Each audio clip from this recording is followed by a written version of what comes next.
গম পাইছিলো মোৰ আমাৰ ভাইচ প্ৰিন্সিপাল মেম কবিতা মেমে মোক জনাইছিল প্ৰথম অৱস্থাত মই বিশ্বাস কৰিব পৰা নাছিলো যে মোৰ এনেকুৱা মানে ফলাফল হৈছে মই মোৰ শিক্ষক শিক্ষয়িত্ৰী মোৰ পৰিয়ালৰ সকলো সদস্য মোৰ পিতৃ মাতৃ গোটেই আটাই নলবাৰীবাসীলৈ মই কৃতজ্ঞ কেনেকুৱা ধৰণে পঢ়া শুনা কৰা গৈছিল কিমান ঘণ্টাকে পঢ়া গৈছিল পঢ়া শুনা মানুহে ক'ব কি ক্লাছ 10ৰ ল'ৰা বহুত পঢ়িছিল চাগে ষ্টেণ্ড কৰিছে এনেকুৱা আকৌ নহয় মই টপ 3 থকা কাৰণ এইটোৱে মই কনসিস্টেন্সি মেইনটেইন কৰিছিলো নিয়মিতভাৱে সদায় পঢ়ি গৈছিলো এনেকুৱা নহয় কি আজি উৎসৱ আছে আজি নপঢ়ো আজি বিয়া আছে আজি নপঢ়ো সেনেকুৱা নাছিল নিয়মীয়াকে পঢ়া এতিয়া পৰৱৰ্তী পৰিকল্পনা কেনেকুৱা হ'ব পৰৱৰ্তী কল্পনা মই ডক্টৰ হ'ব বিচাৰো আৰু মানৱ সেৱা কৰিব বিচাৰো আৰু অসমক জিলিকাব বিচাৰো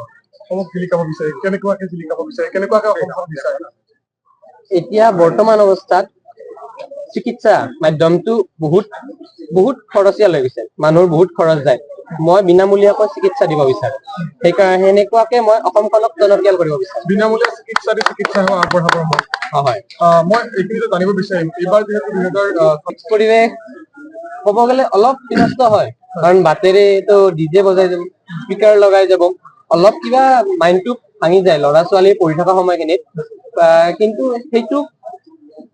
নিজে সেইটো ইগনোৰ কৰিব লাগিব ইগনোৰ কৰি নিজে পঢ়িব লাগিব আৰু সেইখিনিয়ে কম মোৰ মা দেউতাই মোক শিকাইছে কি বাহিৰত যিয়ে হৈ নাথাকক তই নিজৰ পঢ়াখিনি নিজে চা পঢ়া শুনাৰ বাদে আৰু আন কি ভাল পায় পঢ়া শুনাৰ বাহিৰে মই নভেলছ পঢ়ি ভাল পাওঁ আৰু মই ফিল্ম চাই ভাল পাওঁ কেনেকুৱা চিনেমা অসমীয়া হিন্দী চব চলি যায় ইয়াতকে বেছি আশা মানে মই আশা কৰিলো কিন্তু মোৰ মেথছৰ এক্সামৰ আগত মোৰ আইতা ঢুকাইছিল মই ভবাই নাছিলো মোৰ এইটো স্থান লাভ কৰিম বুলি সেইটো মই আইতাক আশীৰ্বাদ বুলি কওঁ আইতাই আশীৰ্বাদ দি গৈছে সেইকাৰণে পাইছো এইটোৱে কম মা দেউতাৰ পৰা মানে মোৰ কাৰণে ফুল চাপৰ্ট আছিল দেউতাই কেতিয়াও কোৱা নাই কি তই সেইটো বস্তু নুখুজিবি মোক পঢ়াৰ ক্ষেত্ৰত মই যি খুজো জিঅ'মেট্ৰি বক্সৰ পৰা সকলোকে দিয়ে কিন্তু মই যি বুক খুজিছো যি গাইড বুক খুজিছো চব আনি দিছে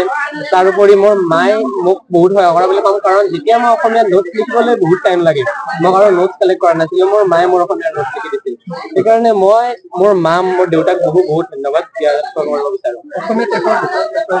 হয় মাতৃভাষাত মোৰ পিতৃ শিক্ষক হিচাপে মোক বিশেষ একো পঢ়োৱা নাছিল তই নিজে পঢ়িব লাগিব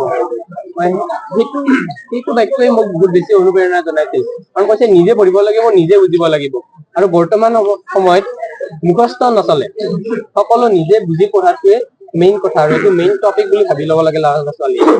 পৰীক্ষা শেষ হোৱাৰ পৰা পৰীক্ষাৰ ফলাফল ঘোষণা হোৱালৈকে বেছি দিন নাথাকিল মাজত গতিকে এই মাজৰ সময়ছোৱাত কি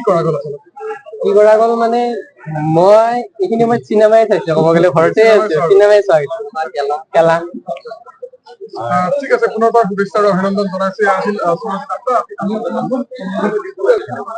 ইমান ধৰণৰ চাপৰ্ট পাইছো মানে মই কৈ শেষ কৰিব নোৱাৰো ইমান চাপৰ্ট পাইছো কাৰণ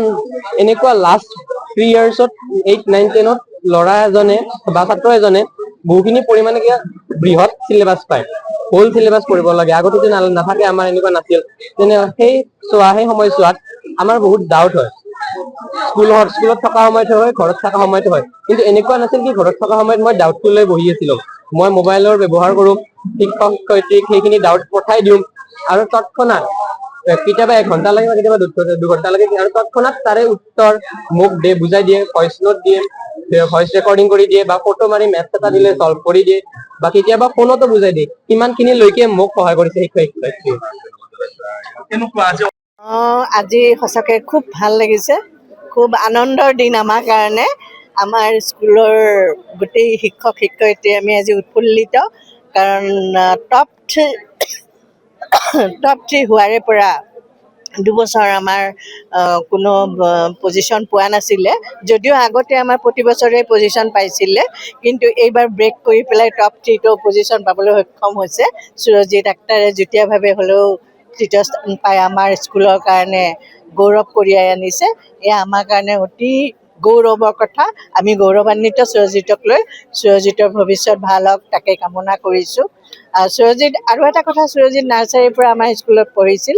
সৰুৰে পৰা আমি তাক পাইছোঁ। তেওঁ বৰ ভাল ল'ৰা, চব ফালেৰে, অকল পঢ়া শুনাতে নহয়, ব্যৱহাৰ পাতি গোটেইখিনিতে ভাল। আৰু সেইকাৰণে তেওঁক স্কুলৰ ফালৰ পৰা এনুৱেল মিটিঙত তেওঁক student of the year award দিয়াও হৈছিল। আৰু student of the year award পোৱা ষ্টুডেণ্টটোৱে প্ৰৱেশিকা পৰীক্ষাত যে যুটীয়াভাৱে হ'লেও তৃতীয় স্থান পাইছে, এয়া আমি খুব ভাল পাইছোঁ। তাৰ কাৰণে আমি খুব গৌৰৱ অনুভৱ কৰিছোঁ। ইয়াৰ কাৰণে নিশ্চয় আমাৰ স্কুলৰ শিক্ষক শিক্ষয়িত্ৰী, লগতে তেওঁৰ মাক দেউতাক আৰু আমাৰ স্কুল কৰ্তৃপক্ষ সকলোৰে অৰিহণা আছে বুলি মই ভাবোঁ। মেট্ৰিকৰ মানে ফলাফলত চৰ্চা থাকেই কিন্তু হয় এটা সুকীয়া নাম আছে। হয়, আছে, এইবাৰো আছে। এইবাৰ অকল মানে পজিশ্যন পোৱাই নহয়, এইবাৰ মানে আমাৰ আপোনালোকে শুনিলে আচৰিত হ'ব, মাত্ৰ 3জন নে কিহে ছেকেণ্ড ডিভিজন পাইছে, বাকী গোটেইবিলাকে ফাৰ্ষ্ট ডিভিজন পোৱাৰ উপৰিও ডিষ্টিংশ্যন, কিছুমানে 100/100 পাবলৈও সক্ষম হৈছে কিছুমান ছাবজেক্টত। এইটো অতি গৌৰৱৰ কথা আমাৰ। আমাৰ সদায় আৰম্ভণিৰে পৰা 100% হৈ আছে, এইবাৰো 100% হৈছে। ডিভিজন নাই আমাৰ। যিকোনো খবৰৰ বাবে যোগাযোগ কৰক আমাৰ এই নম্বৰত 9181 307 221।